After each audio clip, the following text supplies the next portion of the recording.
써니사이로 프로젝트 15번째 계명은 대화를 막는 6종 세트를 피하라입니다. 첫 번째는 감정을 부정하거나 무시하지 말고 느끼는 감정을 그대로 인정해 주세요. 대부분의 부모들이 아이가 표현하는 게 불편한 감정이면 그 감정을 좋은 걸로 바꿔주려고 노력을 합니다. 아이가 표현하는 감정이 무엇이든 아이가 느끼는 것이니 그대로 들어주고 받아주세요. 특히 아이들이 강하게 말할 때 맨날, 항상, 결코를 쓰면 그 말에 꽂혀서 다른 것이 안 들리게 돼요. 아이의 감정이 틀리다고 말해주려고 합니다. 엄마가 언제 맨날 소리 질렀어? 아빠가 항상 안 놀아줬다고? 지난주에 축구도 같이 했잖아. 하면서 아이의 말을 문자 그대로 받아들입니다. 아이의 행동이나 말 뒤에는 진짜 감정을 찾으려는 의식적인 부모가 되어 자기 방어, 부정, 축소가 아닌 아이의 생각을 찾아 암호를 해독해 보려고 하세요. 즉, 내 생각을, 내 입장을 말하는 것이 아니라 아이의 입장에서 생각하고 물어봐야 합니다. 엄마가 너한테 소리 안 지르고 예쁘게 말하길 바라는 거니? 아빠랑 같이 놀고 싶은 거니? 아빠랑 하고 싶은 게 있는 거니? 하고 아이가 하려는 말이 무엇인지 알려고 노력해 보세요. 두 번째는 지레짐작, 단정으로 아이를 억울하게 만들지 마세요. 아이가 어떤 행동을 하면 미리 단정 짓고 지레짐작해서 오해하지 말고 아이에게 물어보세요. 네가 그랬지? 너 또 동생 때렸지? 싸움은 꼭 네가 먼저 시작하더라. 영화 그것만이 내 세상에 나오는 엄마는 동생 좀 보고 있으라니까 티셔츠나 사? 그새 말썽을 피워서 경찰서에 간 거야? 하며 사사건건 큰 아들이 못 믿어 지레짐작 단정으로 숨도 안 쉬고 아이를 몰아붙입니다.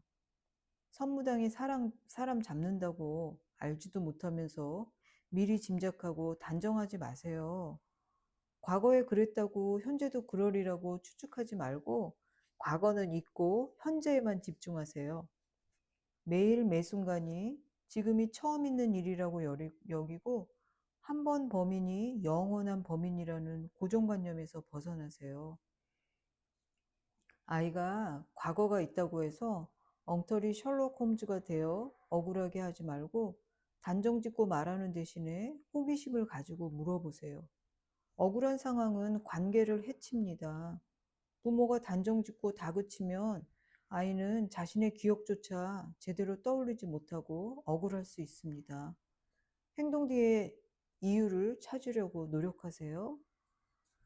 큰아이가 유치원에 다닐 때 하루는 아이를 데리러 갔더니 선생님이 아주 실망한 얼굴로 아이가 총을 가져온다고 말했다고 해서 가슴이 쿵 하고 내려앉은 적이 있었어요. 가슴이 두근두근거리고 머리가 하얘지더군요. 집에 돌아오면서 아이에게 네가 총 가져온다고 했어? 라고 물어보는 대신에 점심시간에 무슨 일이 있었는지 얘기를 해줄래? 하고 물어봤어요.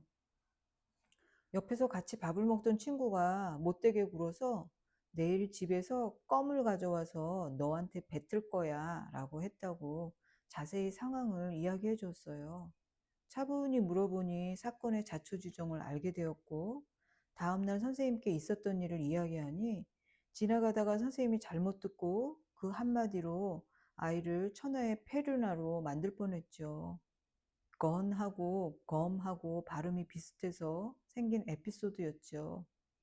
선생님이 이야기를 듣고 아이가 한 말이 앞뒤가 맞는다고 미안해서 어쩔 줄을 몰라 하시던 게 생각이 납니다. 만약 화가 나서 아이를 다그치면서 총을 가져와 어디서 그런 못된 걸 배웠어? 하고 아이를 몰아세웠더라면 아이는 무슨 말인지 자신이 무엇을 잘못했는지도 모른 채 범인이 될 뻔했어요. 아이가 친구에게 껌을 뱉는다고 말한 게 잘했다는 게 아니라 오해받고 영원히 풀리지 않을 수수께끼가 될 수 있었던 일을 부모가 좋은 말로 물어보면 그 이유를 알게 됩니다. 물론 아이가 친구에게 어떻게 대해야 하는지도 가르쳐야죠. 그러나 아이는 배우는 중이니 껌 뱉는다고 했다고 유교맘이 발동해서 아이를 나쁜 아이로 단정짓지 말고, 친구가 너한테 그런 말을 하면 어떻게 해야 할까 하고 가르치면 됩니다. 어른이 되기까지 배워야 할 것이 많은 아이들이 실수도 하고 실패도 하는 경험의 기회를 통해 배우는 시간으로 쓰세요. 가르칠 좋은 기회에 야단만 치지 말고 어떻게 해결할지를 가르치는 좋은 기회로 삼으세요.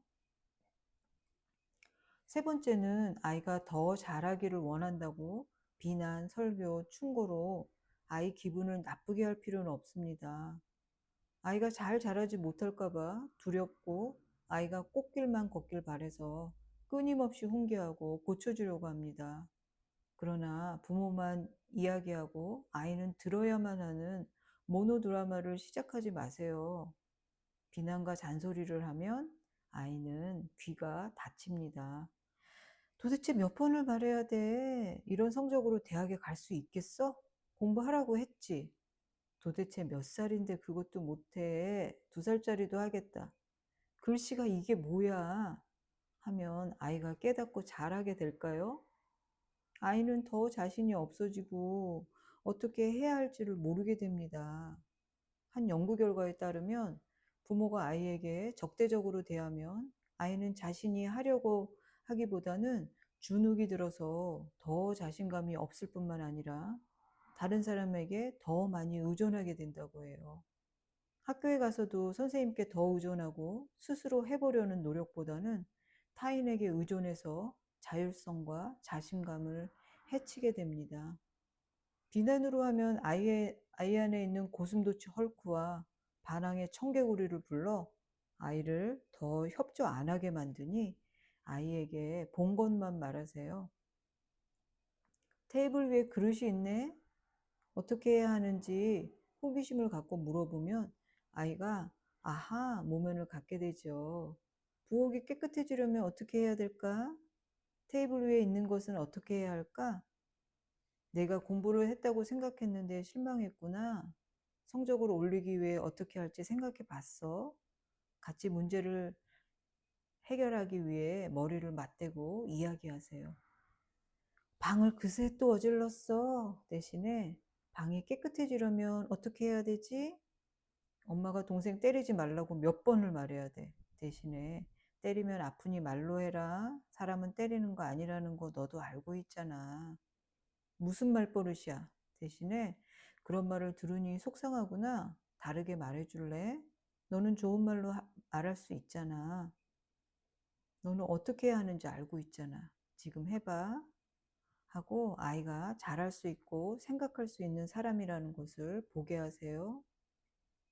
네 번째는 많은 부모들이 즉각적인 해결책 제시를 통해 아이의 불평을 즉시 해소해 주려고 하고 그것을 소통으로 여깁니다.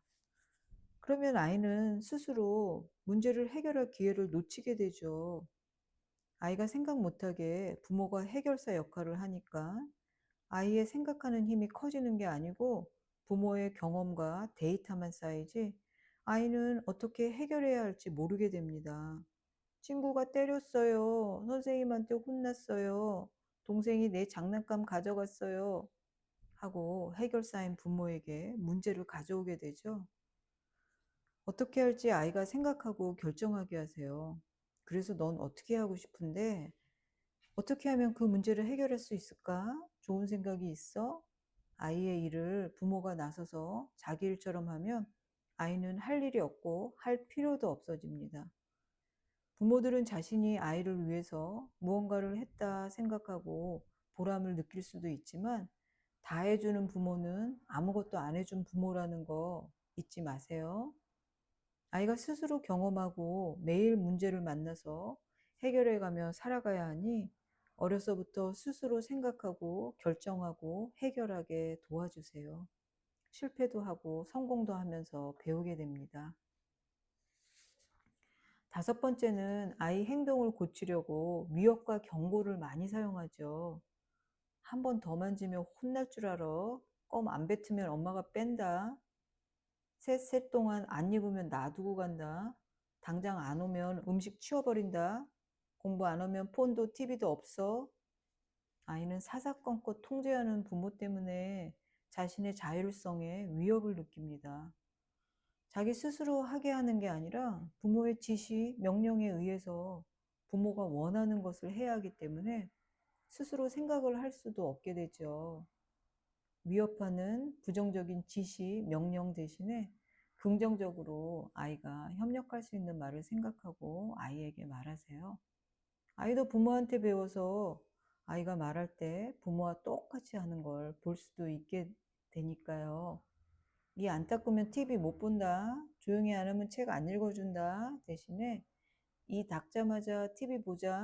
조용히 하면 책 읽을 준비가 된 줄 알게. 라는 말로 아이에게 구체적으로 어떻게 해야 할지를 친절하게 이야기해 주세요. 6번째는 부모는 아이보다 더 생각을 잘하고 옳은 결정을 하니 아이가 따라와 주길 바라면서 강요하게 됩니다. 좋은 것을 아이와 나누고 싶어서 한 번만 먹어봐. 진짜 맛있다니까. 물어보지도 않고 밥 차려놓고 화가 나서 다 차려놨는데 안 먹어? 너 때문에 일부러 차렸는데 당장 내려와. 그 좋은 캠프에 뽑히기 힘든데 안 간다고? 안 가면 컴퓨터 못할 줄 알아. 너 옷 그렇게 입고 다니면 라이드 안 준다. 빨리 다른 옷으로 갈아입어. 아이의 의사와는 상관없이 부모에게 좋은 것은 혹은 좋지 않은 것은 아이에게도 마찬가지라고 여겨서 자신의 판단을 아이에게 강요하게 됩니다. 아이도 생각을 하고 판단을 할 수 있는 이성을 가졌고 엄마의 통제, 비난, 잔소리에 반응하는 감정도 있습니다. 아이가 원하지 않으면 아무리 좋은 것이라도 아쉽지만 강요하지 마세요. 평양감사도 제일 싫으면 안 하는 것이고 말을 강가에 끌고 가도 물을 안 마시면 억지로 마시게 할 수 없다고 말하는 이유입니다.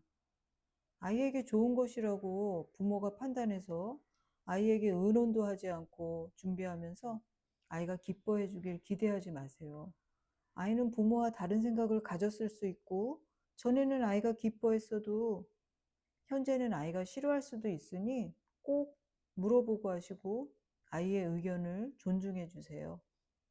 비난, 충고, 위협으로 아이의 특성이나 행동을 공격하지 말고 부딪힌 사건, 상황을 어떻게 극복할 것인지 문제 해결에 초점을 맞추세요. 우리는 흔히 하지 마 라고 부정적으로 말하는 습관이 있습니다. 하지 마가 아니라 어떻게 해야 하는지를 친절하게 가르쳐 주세요. 엄마한테 무슨 말버릇이야? 하면 어떻게 하라는 건지 아이는 단서를 못 찾으니 엄마한테 친절하게 말해줄래? 그런 말을 들으니 화가 난다 라고 하세요. 부모는 답답해서 엎어라도 놓으면 마음이 후련할 수 있으나 아이는 그 말로 하루를 망칠 수도 있고 끊임없는 부모의 마음을 후벼 파는 말들이 가슴에 차곡차곡 쌓여 상처가 될 수도 있습니다. 훈육을 할 때 아이를 판단하고 벌 주려고 하는 것인지 배우게 도와주려고 하는 것인지 자신에게 물어보세요. 아이의 특성이나 판단은 배제하고 상황과 기대만 이야기하세요. 배울 수 있게 가르치는 것이 부모의 일입니다. 경청해 주셔서 감사합니다.